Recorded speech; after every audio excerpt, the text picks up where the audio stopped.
सम्माननीय professor SP Singh Baghel ji, Jammu Kashmir के कृषि मंत्री जावेद साहब, भारत सरकार के सचिव secretary fisheries doctor Abhilash Likhi ji, Shri Ashish Verma ji, मंच पर विराजमान अन्य सम्मानित महानुभाव, सभागार में उपस्थित जम्मू कश्मीर के कृषि विश्वविद्यालय के श्रीनगर के कुलपति प्रोफेसर नजीर गनई, भारत सरकार, जम्मू कश्मीर प्रशासन और विभिन्न राज्यों के आए हुए सभी वरिष्ठ अधिकारी, कोल्ड वाटर फिशरीज से जुड़े हुए सभी farmers, entrepreneurs, different stakeholders, देवियों, सज्जनों और मित्रों, भारत सरकार के द्वारा आयोजित कोल्ड वाटर फिशरीज के राष्ट्रीय सम्मेलन में उपस्थित होना मेरे लिए अत्यंत गर्व और प्रसन्नता का विषय है और भारत सरकार के वरिष्ठ मंत्री आदरणीय राजीव रंजन सिंह जी का मैं हृदय से आभार व्यक्त करना चाहता हूं,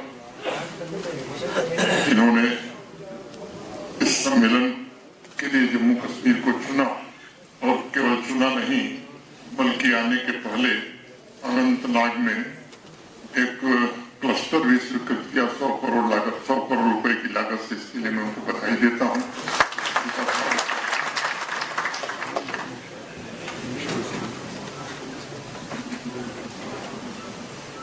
ये आयोजन इस बात को दर्शाता है कि भारत सरकार पूरी ताकत से इस सेक्टर से जुड़े सभी स्टेक होल्डर्स के जीवन को रूपांतरित करने के लिए पूरी तरह प्रतिबद्ध है और भारत के आदरणीय प्रधानमंत्री श्रीमान नरेंद्र मोदी जी के दूरदर्शी नेतृत्व में भारत सरकार हर कदम पर फिश फार्मर्स, उनकी फैमिलीज के साथ खड़ी है। मेरे पूर्व के वक्ताओं ने बहुत विस्तार से अनेक बातें बताई हैं। मुझे लगता है मेरे लिए उचित नहीं होगा कि उन बातों को दोहराया जाए, आंकड़े भी पढ़े गए हैं, लेकिन इस महत्वपूर्ण पहल का जो उद्देश्य है मुझे लगता है वो सतत विकास, आधुनिक इंफ्रास्ट्रक्चर, सब्सिडी सहायता, टेक्नोलॉजिकल एडवांसमेंट और मछुआरों तथा फिश फार्मर्स की आय की वृद्धि के माध्यम से पूरे हिंदुस्तान में ब्लू रिवोल्यूशन के मार्ग को कैसे और सशक्त किया जा सकता है। और मुझे इस बात पर गर्व है कि भारत सरकार के मिनिस्ट्री ऑफ फिशरीज के समर्पित प्रयासों से आज भारत दुनिया में, जैसा मेरे पूर्व में बताया गया, मछली उत्पादन में दूसरा सबसे बड़ा देश बन चुका है। वैश्विक मत्स्य उत्पादन में लगभग अभी 8% का योगदान हम दे रहे हैं और नंबर 1 और नंबर 2 का जो गैप मुझे लगता है वो भी थोड़ा ज्यादा है, लेकिन पिछले 10-11 वर्षों के प्रयत्नों के कारण हमने तेज गति से इस क्षेत्र में कई माइलस्टोन प्राप्त किए हैं और मैं उम्मीद करता हूं कि वो दिन भी हम सब अपनी आंखों के सामने जल्दी देख सकेंगे जब दुग्ध उत्पादन की तरह मछली उत्पादन में भी विश्व के सबसे बड़े उत्पादक हम बनेंगे। से संबंधित गतिविधियों में फिशरीज सेक्टर की हिस्सेदारी लगभग 7.3% है और कृषि GDP तक ये पहुंची है। इसी क्षेत्र के सबसे गतिशील और तेजी से विकसित होने वाले क्षेत्रों में शामिल करती है। पिछले 1 वर्ष में ट्रेड की तमाम चुनौतियों के बावजूद फिशरीज प्रोडक्ट का एक्सपोर्ट भी बढ़ा है। माननीय मंत्री जी ने बताया 13-14 की तुलना में 24-25 में दुगना हुआ है और मुझे ये कहने में कोई संकोच नहीं है कि हमारे बहुत सपने के शिल्पकार बने, जिसका एक साक्षात उदाहरण हम लोगों ने हैदराबाद से आए हुए युवा इंजीनियर में देखा। 2014 के बाद देश में जो बदलाव हुआ है, खासतौर से एग्रीकल्चर और एलाइड, मैं मानता हूं कि पूरे देश में पिछले 10-11 वर्षों में एक क्रांति तैयार हुई और तारीख गवाह कई चुनौतियां आई इस क्षेत्र में, लेकिन देश ने उन चुनौतियों के सामने झुकने से इनकार कर दिया। क्या हमारे अन्नदाता हों, फिश फार्मर्स हों, डेयरी और फूड प्रोसेसिंग से जुड़े हुए सभी हमारे साथी हों, सबने सामूहिक ताकत से भारत सरकार के सहयोग से विकास की अग्नि को प्रज्वलित करने में सफलता पाई है। फिशरी सेक्टर में रिकॉर्ड उत्पादन भी इस बात का प्रमाण है कि जब भारत के कामगार एक उद्देश्य, एक निश्चय और एक दिशा के साथ एक साथ खड़े होते हैं, तभी इतिहास उसी रूप में ढल जाता है जैसा वो बढ़ना चाहते हैं। सामान्य तौर पर आप देखें 11-12 वर्ष पहले एग्रीकल्चर और लाइफ सेक्टर की चर्चा कर्ज और संघर्ष के लिए हुआ।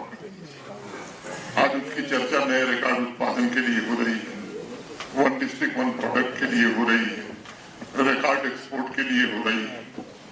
एग्रीकल्चर और लाइफ सेक्टर में जो एनुअल ग्रोथ है लगभग 4.4%। खाद्य उत्पादन के मामले में 2024-25 में 3,577 लाख मिलियन टन के साथ भारतवर्ष ने पूरी दुनिया में नया रिकॉर्ड बनाया है।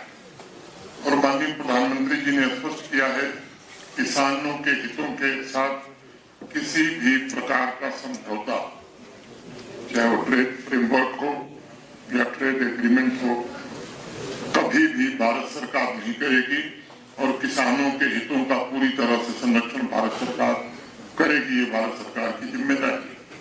ये इस बात का भी प्रमाण है कि सामूहिक इच्छा शक्ति भारत की सबसे बड़ी ताकत है। फिशरी सेक्टर में हमारा जो नया रिकॉर्ड अभी मंत्री जी बता रहे, ये इस बात का प्रमाण है कि जब देश के सभी नागरिक एक साझा दृष्टि के साथ आगे बढ़ते हैं, तब कोई बाधा अस्थायी रूप से हमारा मार्ग नहीं रोक पाती। मैं जानता हूं कि किसान और फिश फार्मर्स इस सत्य को सहज रूप से समझते हैं कि एक अकेला बीज राष्ट्र को पोषण नहीं दे सकता, लेकिन जब लाखों बीज एक साथ बोए जाते हैं तो वे समाज के भविष्य को नई दिशा देते हैं। इस पर अभी माननीय मंत्री जी ने बल भी दिया। Cooperative sector, farmer producer organisations.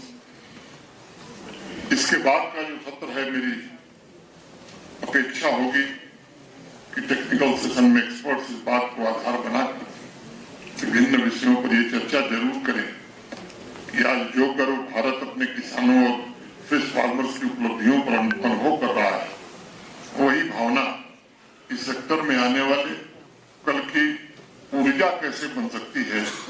और इसमें सभी स्टेक होल्डर्स को technology, marketing, value addition, branding के अपने अनुभव के द्वारा, जैसा भारत सरकार के सचिव महोदय ने बताया कि हम आने वाले दिनों में फिश फार्मर्स के लिए एक एसओपी जारी करेंगे।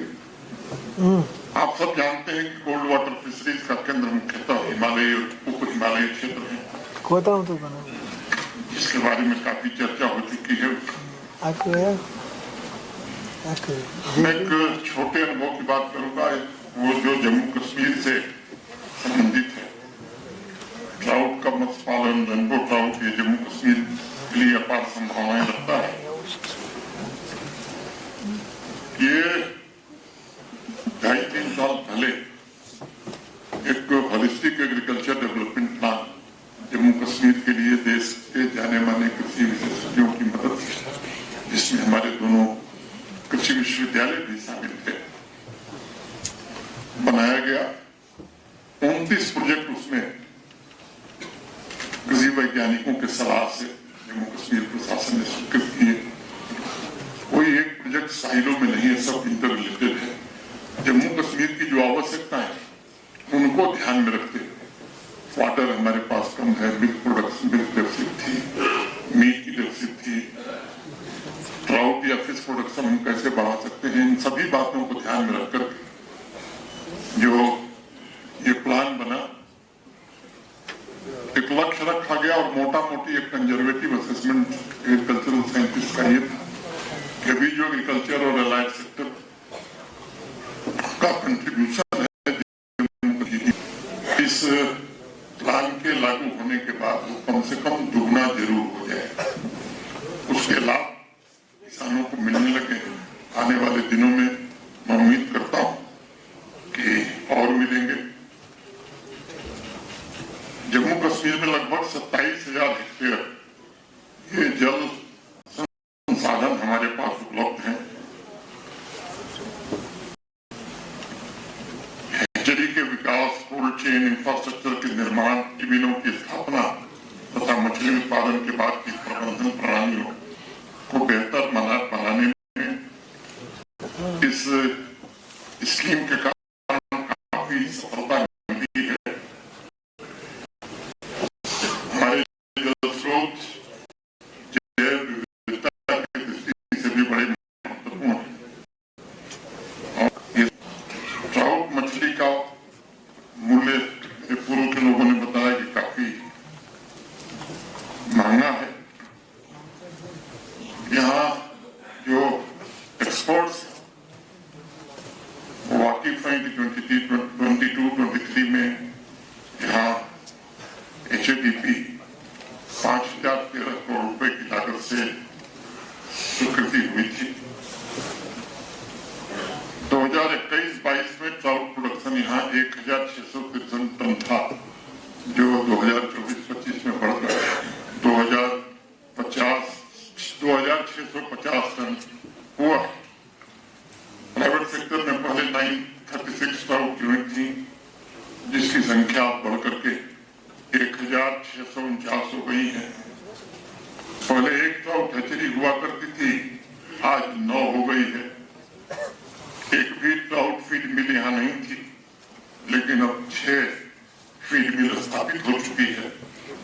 2 रेस यूनिट हुआ करती थी, 24 में उनकी संख्या 9 हो गई है। 21-22 में प्राइवेट सेक्टर में मात्र 10 बायोफ्लॉक यूनिट हुआ करती थी, अब संख्या इनकी बढ़कर के 59-60 हो गई। तो ये सुनियोजित प्रयासों का परिणाम है कि देश के सभी कोल्ड वाटर राज्यों में ट्राउट उत्पादन के मामले में जम्मू कश्मीर ने भी अपनी एक विशेष पहचान और जगह बनाई। और मैं उम्मीद करता हूं कि भारत सरकार की सहायता से वो अपना वाजिब स्थान भी जम्मू कश्मीर जरूर प्राप्त करेगा। इस क्षेत्र की चुनौतियां भी बहुत हैं। पूर्व भी जिक्र किया गया क्लाइमेट चेंज, पानी के तापमान में वृद्धि, पानी की कमी, देसी प्रजातियों की धीमी वृद्धि तथा मछलियों के स्वास्थ्य से जुड़े जोखिम। इस पर जरूर हम उम्मीद करेंगे कि आने वाले सत्र में आपसे चर्चा करेंगे और इसके क्या उपाय हो सकते हैं जरूर सुझाएंगे। मुझे लगता है कि इस सेक्टर की पूरी क्षमता को विकसित करने के लिए हमें वैज्ञानिक आधार पर कोल्ड वाटर एग्री का विकास कैसे करना है, इस पर योजना बनानी होगी। ट्राउट और कार्प प्रजातियों का अनुवंशिक सुधार कैसे हो सकता है, इस पर विशेष ध्यान देने की जरूरत होगी। एक अत्यंत महत्वपूर्ण बिंदु जलवायु अनुकूल उत्पादन प्रणालियां हैं और साथ ही रोग निदान और जलीय स्वास्थ्य प्रबंधन पर भी अधिक से अधिक कैसे ध्यान दिया जा सकता है। मैंने एक बार ये बात कहता हूं कि हमें स्वदेशी फीड में ज्यादा इनोवेशन करने की जरूरत है।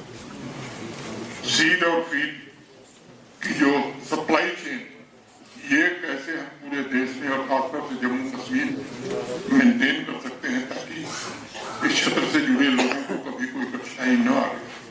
ये संभावना कैसे बन सकती है, इस पर विचार करने की आवश्यकता है। आने वाले समय में जम्मू कश्मीर एक इंटीग्रेटेड फिशरीज डेवलपमेंट के राष्ट्रीय मॉडल के रूप में उभरने की क्षमता रखता है, जहां उत्पादन को cold storage, processing, packaging, branding और एक्सपोर्ट प्रमुख वैल्यू एडिशन से कैसे हम जोड़ सकते हैं।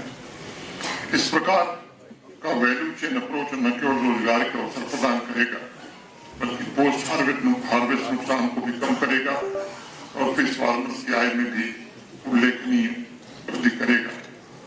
अंत में मैं भारत सरकार का विशेष रूप से आभार व्यक्त करना चाहता हूं कि भारत सरकार के कारण आज एक बड़ी उपलब्धि इस क्षेत्र में जम्मू कश्मीर को मिली है। जम्मू कश्मीर की पहचान और अर्थव्यवस्था के आधार स्तंभ ये क्षेत्र हैं और समय आ गया है कि इनके योगदान को सम्मान भी मिले, इन्वेस्टमेंट भी आगे और टेक्नोलॉजी, एडवांस टेक्नोलॉजी जो जरूरी है वो प्राप्त हो सके। जम्मू कश्मीर के भीतर एक अत्यंत प्रभावशाली शक्ति अंतर्निहित है जो प्रगति को नया आकार देने की क्षमता रखती है। इनोवेशन और परिश्रम के अद्भुत समन्वय के साथ इस संघराज्य क्षेत्र के नागरिकों, कामगिरों, उद्यमियों, किसानों और कलाकारों, नौजवानों में ऐसी सामर्थ्य है जो विकसित राज्यों को ये दिखा सकते हैं कि आत्मनिर्भर जम्मू कश्मीर के निर्माण और दिशा निर्धारण करने वाले हमारे यही सशक्त शिल्पी हैं। इन्हीं बातों के साथ मैं माननीय राजीव रंजन सिंह जी का, भारत सरकार के राज्य मंत्री प्रोफेसर बघेल का, भारत सरकार के सभी वरिष्ठ अधिकारियों का फिर से एक बार अभिनंदन करता हूं और दूसरे राज्यों